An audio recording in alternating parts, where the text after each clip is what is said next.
अर्थव्यवस्था के चरण यानी कि स्टेप्स क्या होते हैं।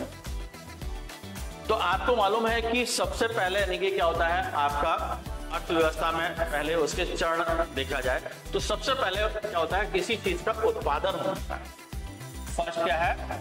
उत्पादन, यानी कि अर्थव्यवस्था में प्रोडक्शन किया जाता है जो यानी कि आपकी प्रकृति में जो उस क्षेत्र की प्रकृति है, पर्यावरण है, वहां पर यानी कि जो संसाधन है उन उपलब्ध संसाधनों के माध्यम से सबसे पहले क्या होता है? प्रोडक्शन होता है। तो सबसे पहले यानी कि अर्थव्यवस्था में क्या आता है?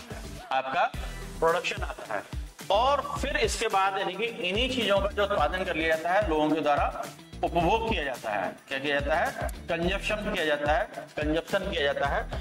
तो उपभोग करने का जो उत्पादन, हाँ, उपभोग किया जाता है वस्तुओं का, और यदि बच जाती हैं तो उसका यानी कि वितरण भी कर दिया जाता है, डिस्ट्रीब्यूशन कर दिया जाता है। और यानी कि कुछ यानी कि चीजें ऐसी भी होती हैं जो एक्सचेंज के माध्यम से, विनिमय यानी कि एक्सचेंज के माध्यम से एक दूसरे को उपलब्ध कराई जाती है। तो ये सारी चीजें जो है वो है।